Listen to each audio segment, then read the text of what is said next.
You are now listening to Carlie's Couch. I'm Carlie. And I'm Lex. In this podcast, we discuss a wide array of topics about life and how to live your best life. Whatever that looks like for you. Hope y'all enjoy. Good morning, guys. Good afternoon. Good evening. How you doing?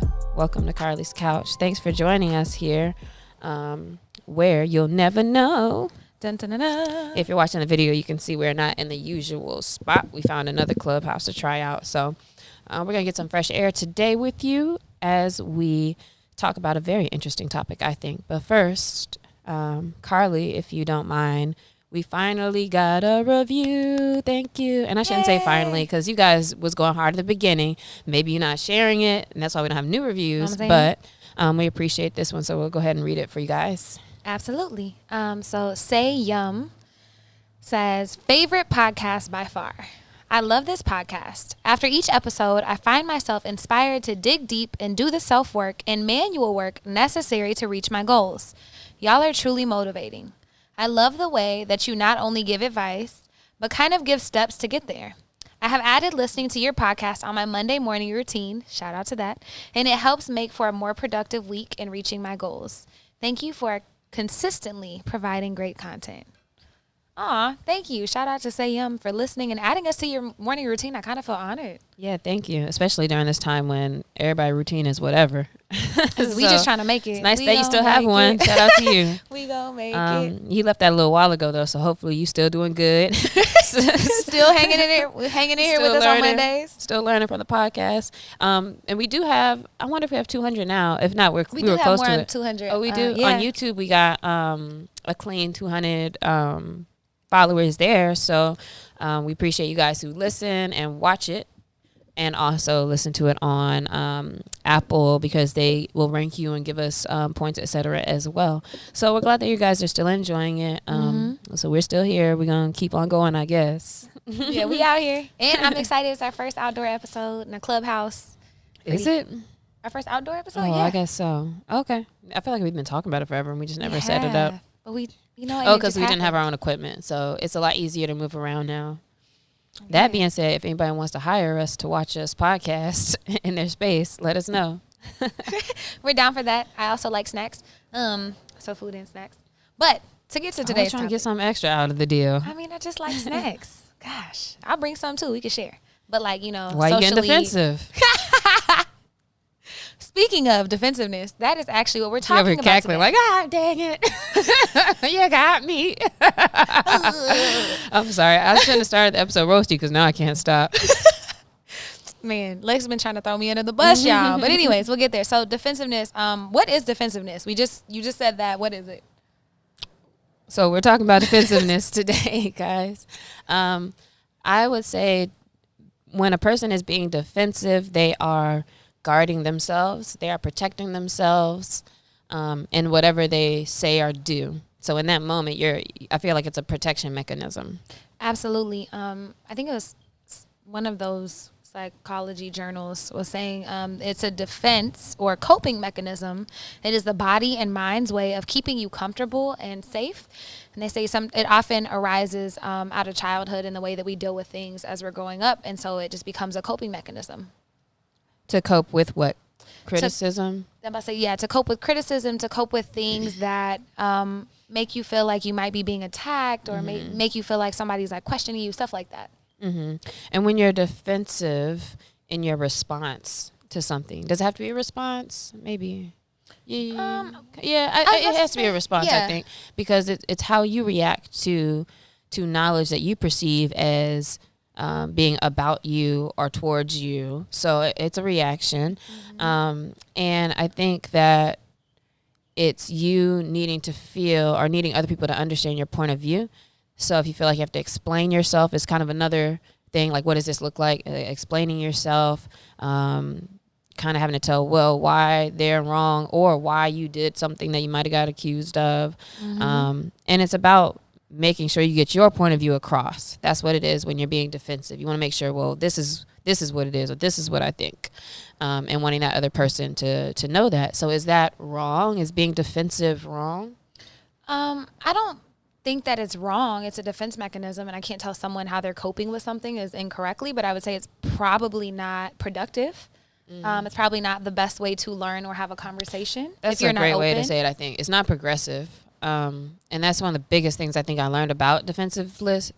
Jesus Christ, what's the word? About Defensiveness? being defensive is how I'm going to have to say it to get it right. Is that whatever you just said, because I just lost my train of thought. It keeps you closed off and rigid, like unable to be progressive or to have a productive conversation. Yeah. I think when I recognized that and that clicked for me, then all of a sudden I hated when I could see other people being defensive. And I say it that way just because it's easier to see it from other people than yourself. But I realized, like, man, this is a waste of time because it's not furthering the combo. It's not furthering whatever's going on at hand. It's like you're stopping to be like, but this. And it's like, no, but that's not going towards the solution, really. Exactly. And I think another thing that it can arise from is like people's insecurities. Like the country saying is a hit dog or holla. Like even if they're not talking about you, you know that sometimes you tweet something and people get like come out of left field like, well, this and this and this. And you're like, whoa, I don't even know you. Like, what are you talking about? You don't even know what I was talking about. But if they feel like you were talking to them. Then they feel the need to get defensive and say something back to you or explain something. Okay. Exactly. So apparently a defensive communication expert is a career, which is cool. And Jack Gibbs, who's one in one of these articles we were reading, outlines like 6 behavioral categories that lead to defensiveness. And like this is the situation that makes you be defensive. Okay. Exactly. So dogmatism, being things that are black and white. I'm right, you're wrong. It's either this or that. And other kinds of all or nothing thinking and communication can cause people to react defensively. Like there is. I have a good example of that. Okay. So that's like if a Jehovah's Witness knocks on your door and says, well, you're not going to go to heaven. You're not going to be one of the 144,000 if you don't do these things. And I think that immediately would make somebody, and I'm not trying to get on Jehovah's Witnesses. It could be anybody coming to your door basically and saying, well, you're not going to heaven if you don't get baptized, or you're not this if this doesn't happen, or this is the truth and you're going to hell. Let's say that. That's very likely to make somebody get defensive. Like, whoa, buddy, like you just going to hit me with the wham bam. Like it's just your way or no way. So I think that's the first thing I think about with dogmatism. And that's why there's dogmatic doctrine and stuff too, actually, with religion. So that makes sense. Another one is a lack of accountability. So shifting blame, making excuses, and rationalizing behavior leads people to raise their defense levels with you. Yeah, that one's an easy one to explain too. I think that's when it's telling somebody, oh, well, you're late, or you still need to turn this thing in, and kind of coming at what they've done or what they should be doing or are supposed to do, whether they were or not. I think that could be an example of something in that space, accountability. For sure. Another one is controlling or manipulative behavior. Using all sorts of behaviors to control or manipulate people will lead to them being defensive. Like no one likes to feel used. And so if you feel like someone might be using you, or if they have used you in the past, you might be more defensive towards them. I'm trying to think of an example for that. For example, if a person always calls you, hey girl, what you got? But not during a pandemic, right? Because we're staying safe. But if a girl, hey girl, what you doing this weekend? Let's go out. And like, she don't have a car, but she always wants you to drive somewhere. But then like, let's say y'all go to the club, and every time y'all go, she's not really like hanging out with you. And she just is using you for your car or to get places. Oh, so then when she hits me up, I might automatically be like, oh, so you can go like do your thing or whatever. Like, yeah, or you just trying to use my car? Like, you know what I'm saying? Oh, you just want you. That's the only reason why you call me. That's being defensive. Well, if it's, I think so. Like, because it can make you guarded and make you feel like, nah. Okay. I think it could lead to it, but that's a very like base level, super like clear cut example, and I don't always think that controlling and manipulation is. Another one is guarded and withholding information. When people feel like they're being left in the dark, purposely excluded from having information that they should know, they are threatened and will react defensively. What does that look like? I'm thinking about... And I guess maybe I need to think about what are defensive reactions, because it's easy for me to think of what the reactions are for some of those early ones. Yeah, this one, when I started reading it, I automatically thought about my cousins. I'm the baby of like all of them, and I always felt like they were keeping things from me, but it always made me like really like fight back against all the things that they were doing. But then with a more grown up example, like if you're on a team and you feel like part of your team isn't sharing information that you need to do your work, you might be more rigid towards them, or be more closed off, or be more argumentative or stuff with them. Skeptical and all that. Yeah. For sure. Oh, and then definitely this one, superiority is another space where it will make you feel defensive if somebody's speaking to you in a way that you perceive they think they're better than you.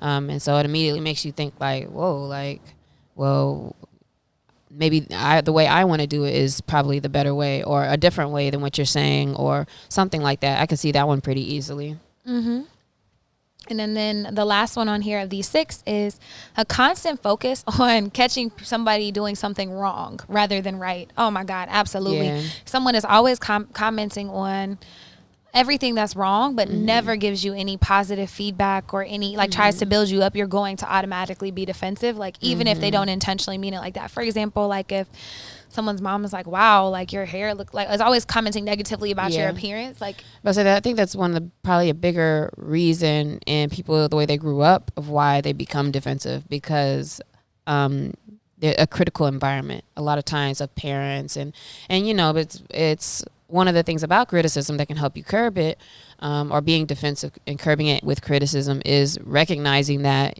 you know, really this person probably wants the best for you, or they believe in you or love you and they want to see, you know, things be better or your hair look better than that. But I think, you know, when it comes to like parents, caregivers, people that, you know, that you grew up with, your church, you have relationships, people that you want to know you're special to, and you want to feel good, like you're doing right by them, it hits you a little different when they're being critical. And I think that causes you to really always like try to do better and be defensive and be hard on yourself because of that. So those criticisms, I think, are probably what most likely shape us. Yeah, and I was about to say, that's probably the easiest one out of this whole list for me to be like, oh, absolutely. I have a million examples of that. So now that we talked about kind of what defensiveness is and also where it comes from, what does it look like? Like, how do you know when you're being defensive? I know when I'm being defensive as soon as I try to explain my point of view, essentially.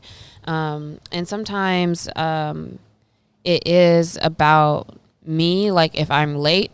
So if somebody's like, oh, well, it's 3:35 and I'm supposed to be there at 3:15, and I say, oh, yeah, well, you know, there's traffic, or, you know, this happened, that happened, instead of being able to just be like, you know, it won't happen again, or yeah, I am a little late, you know, like just move the convo forward. And to me, that person saying that also is not progressive in anything. And I catch myself thinking that too. Like if somebody pulls up late and, you know how you kind of feel some kind of way a little bit, but it's like, for what? But you don't have to say that either. I think saying that is already like not progressive, because like, all right, like what does that change? You know, I'm here now.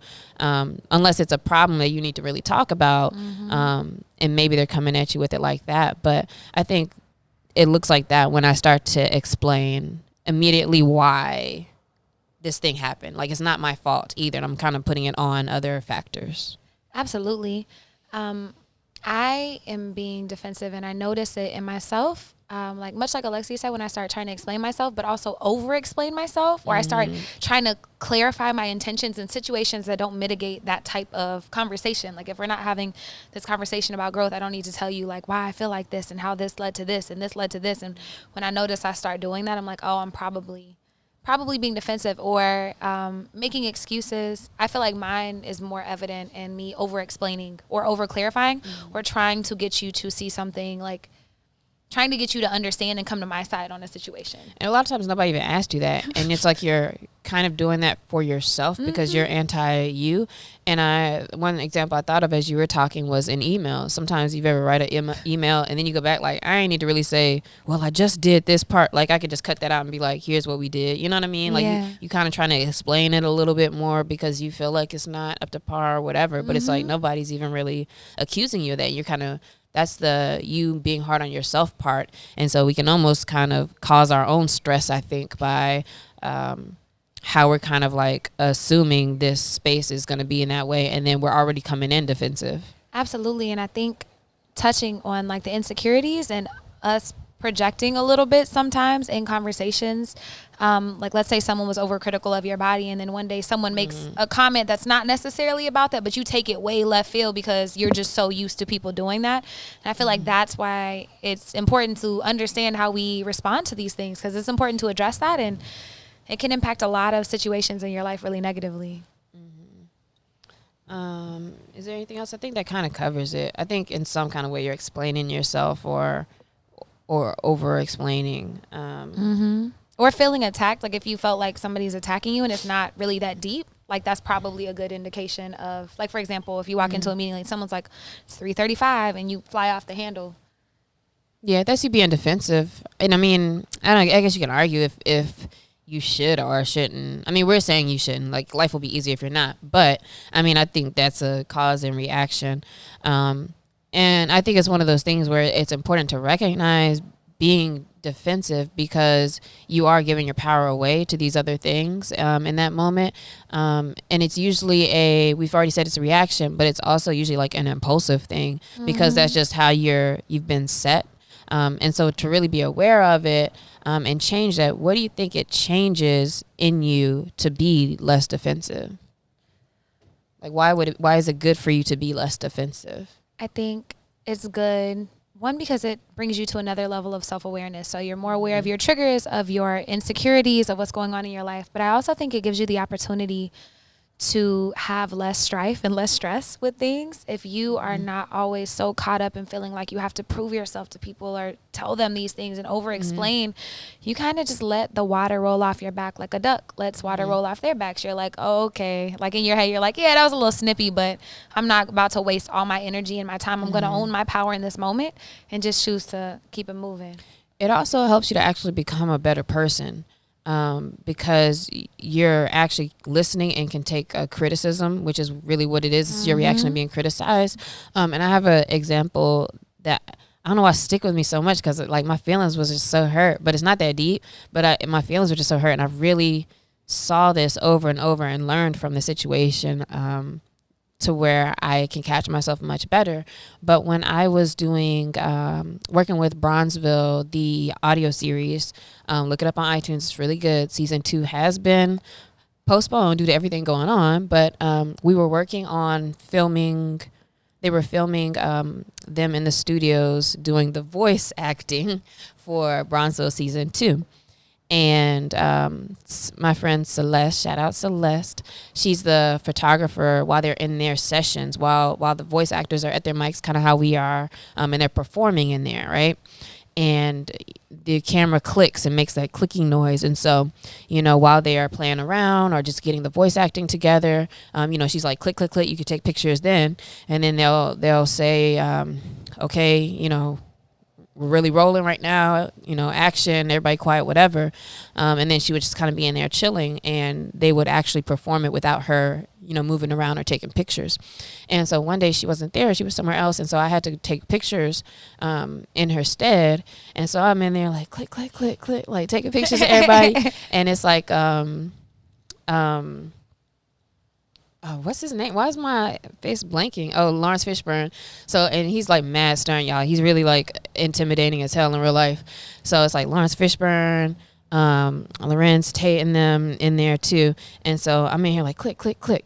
And then, they're talking and I'm like still like click, click. And then Fishburne looks at me. He's like, hey, we're not taking any photos while we're doing, while we're really rolling. And I said, and I remember I put my phone down. I was like, oh, we're rolling right now? I thought we were. And then I could tell, like, the way Lorenz looked at me, he just looked at me like, don't say nothing else. And I was like, oh, you got it. And, like, I realized, like, in that moment, I wanted to say, like, oh, I didn't hear, I didn't hear that you said you were rolling. I didn't hear that we were going. I didn't realize, like, I'm sorry, but none of that matters. Like, it's just like, oops, sorry about that. And, like, stop and pay attention and do it. And I just remember the way he looked at me like so stern, because in the previous year we were working on other Bronzeville stuff before. And I was working very closely with the Tates, and we were in Chicago and they were doing like their press run or whatever. And I guess I would do this frequently to where, he would very often give me advice, which I've now come to really appreciate and take. Like he, you know, because y'all know I be looking mean and I don't mean to, but, you know, like, hey, you know, when we're doing this, make sure you really, you know, some of the other people can get kind of threatened if you come across too, you know, like sit back or whatever, you know, smile, be extra sometimes just, you know, to play the game, which is like, all right, cool, whatever. So he would always kind of give me that type of advice. And I guess he just, one time he hit me and was like, hey, you know, you don't have to explain, you know, every time I say something, you have something that you say to tell me why you did it this way or why you didn't realize or whatever. And it's like, just take the advice, you know, just take the advice. And he would say that to me over and over till I really realized, like, I would get annoyed now when I would start to do that and catch myself do it. And so then a year later, we're in the room with Fishburne, and then like the way he looked at me and I was like, oh, dang it. Like, I'm still doing it. But like, it's just the way he was giving me so much tips and advice that I now realize, and at the time I kind of realized was helping me. But like, every time somebody gives me advice, like, I just realized, like, I wanted to be like, okay, well, you know, I thought this, or I do it this way. And since then, it just really stuck to me. And since then, I've really come to dislike, even when people on my own team do that. And I kind of recognize that in people who like to talk and talk and talk a lot, but whether they think they don't or they don't carry out as much, or they're not as good as following up as they are with the talking part. And so it makes me realize that about myself. And also, like, when I've hired people and talked to them, I'm like, oh man, she reminds me of me. And then we'll be in meetings and stuff, and I'm like, all right, do you have this part? Oh, well, you know, I started it, but then I wasn't sure if you wanted this. Do you think that we should da-da-da? And you kind of try to spin it into something, like, and I'm like, damn, that's how it's like, how I be sounding, like, trying to kind of BS through, like, you know, what you were supposed to do. And I'm like, oh man, I hear it now. And other people, when they're kind of trying to get defensive and then divert, and how much time that really wastes, because now you're trying to spin into other stuff. And I'm like, all right, girl, like, let's go back, because I just need to know, do we have this? If we don't, that's fine. Let's just move on. But like, we don't have to keep like spinning around with it. And so I see it a lot more, and I'm very much more aware of it, because shout out Lorenz, he made me aware of it. And I felt miserable every time he called me out too, because I didn't realize how reactive and how impulsive it comes out.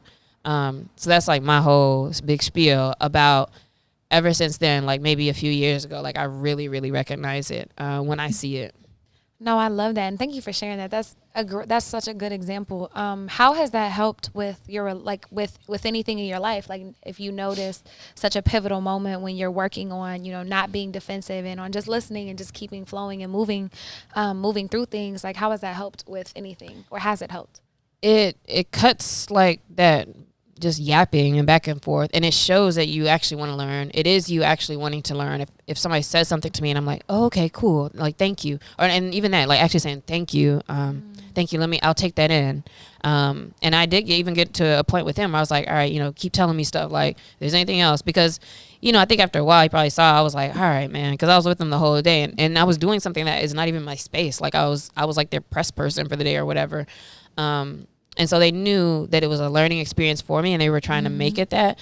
But I think that it allows me to give myself the space to actually get better, like listen to what somebody's saying and get better. Another thing people call me out on all the time is cutting people off when they're talking, because I'm so like ready to, like, girl, get to the point. Like, I don't even really want to listen to all this, or I just want, what's the solutions? Or if I feel like in my mind, I know what you're about to get to. So I'm like, all right, get to that. So they'll be telling the story, and I'm like, yeah, like when he did this, like, just to try to get to it. And it's like, no, just let them talk and, like, you know, tell the story. But people always like, can you let me talk? Or can you stop cutting me off? Or you cut me off again? I'm like, ugh, like, I'll just get mad because I'm doing it. But I'm like, all right, you're right. And I think it just helps me to be more aware, because I can use those things to learn more about myself. No, that's really dope. And that you took it like that, because you could just still be mad defensive, like, nah, I was just, you know, trying to cut down. No, but then that's a whole bunch of talking. Yeah. You can't get better. Being defensive, you cannot get better. And I think that that's like one of the biggest things. It's like, when you're being criticized in particular ways, like taking it in that way. But sometimes it isn't you though. Sometimes people are being critical of you, or you know when something's going on with somebody else, and they just kind of have an attitude or whatever it may be, in which case it's also like, okay, even easier to just be like, all right, like, you got it, and not feel defensive about it.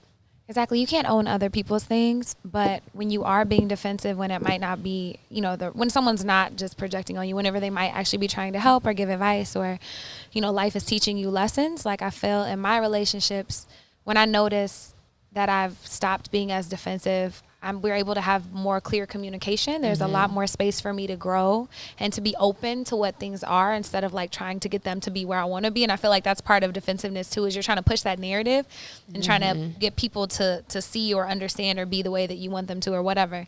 And so it also helps you to also actually learn more about other people by you not being defensive and understanding like what their actual point of view is, or what they are saying, or what they want or don't want, instead of you thinking that like what they should be doing.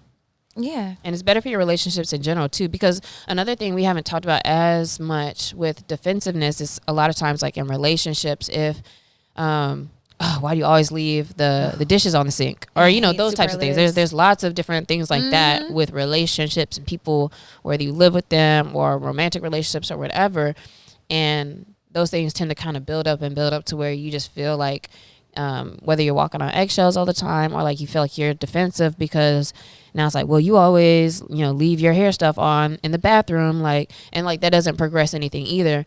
And so even with another person getting defensive, right, it might feel like you're getting attacked, but you still have to be able to step outside of that to want to have a common ground that we get to, or that we have an understanding of, like what's the real issues, and hopefully like y'all both want to see each other happy or content in this space that y'all share.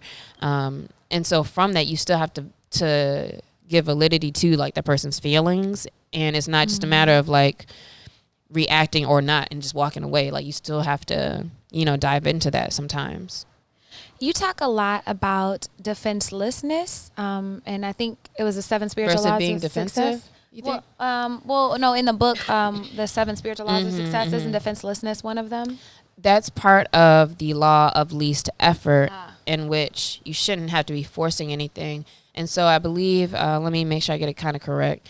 If you practice being defenseless, you're open to things happening and however it needs to happen.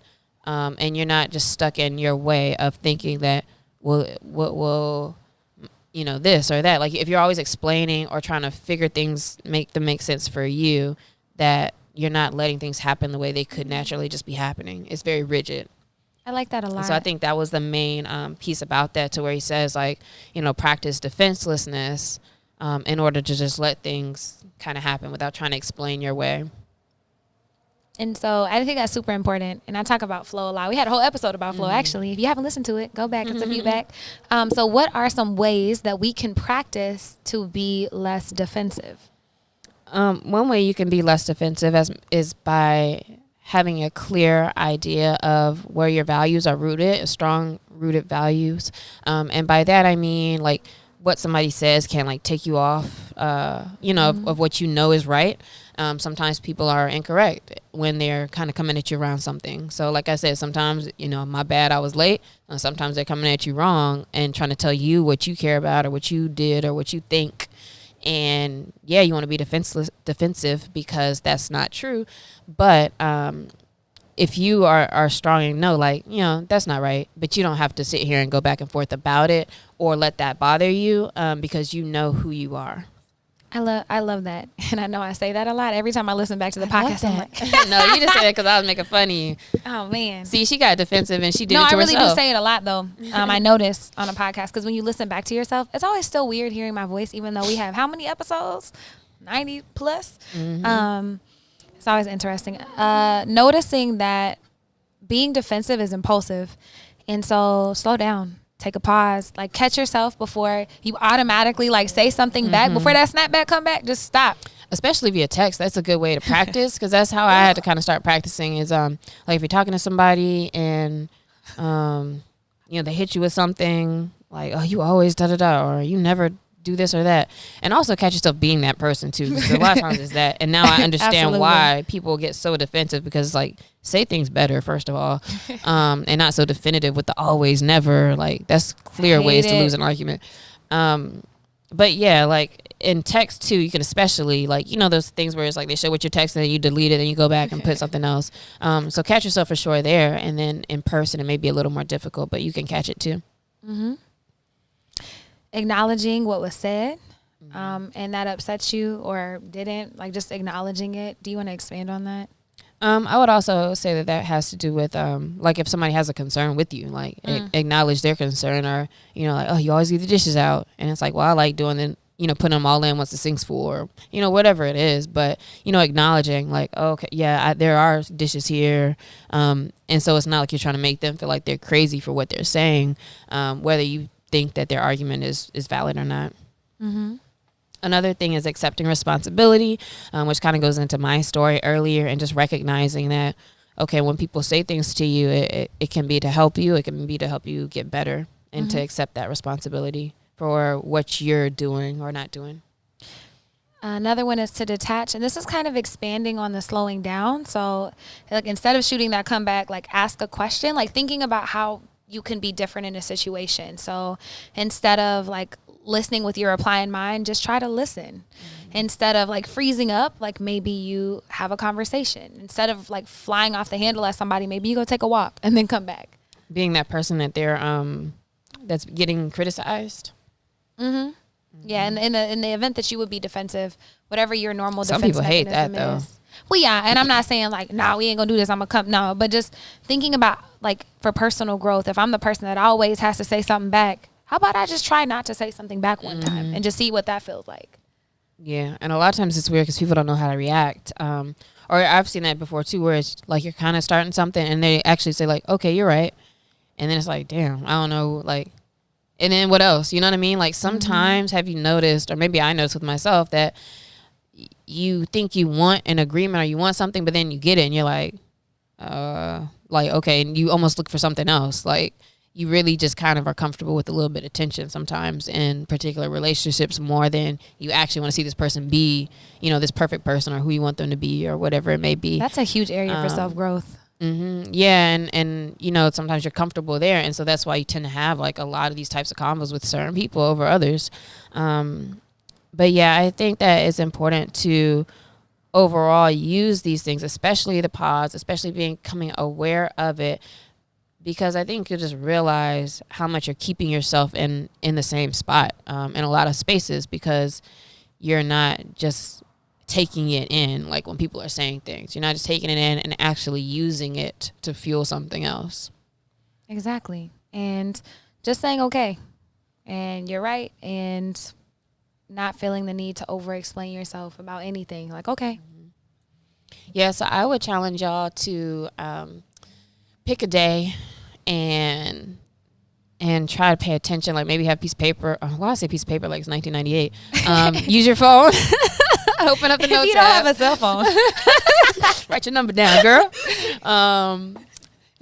Use your cell phone.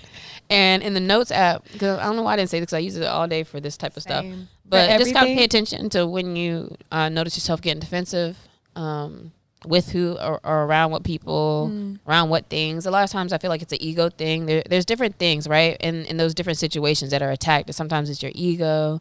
And sometimes it's your morals or your values or like something else. But just paying attention to what that is and how often you probably are doing it.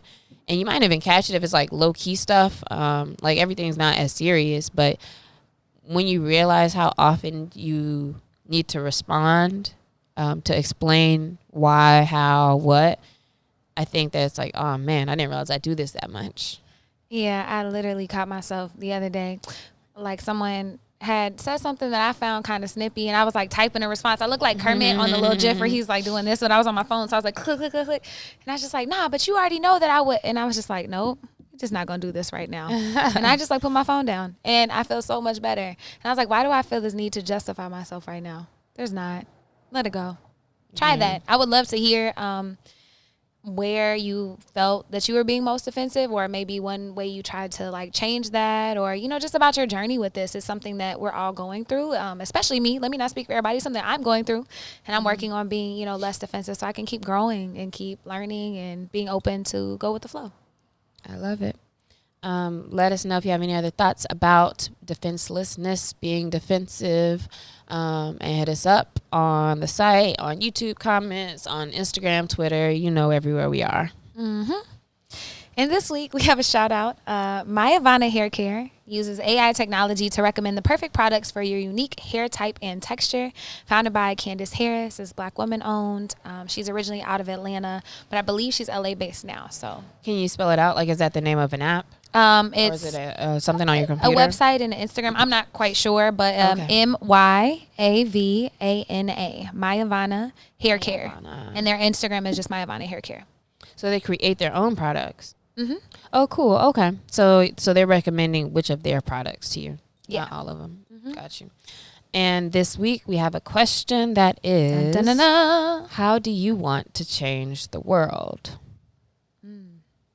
It's my question, so I probably should have had an answer for this. I can't answer if you need. Oh yeah, go ahead.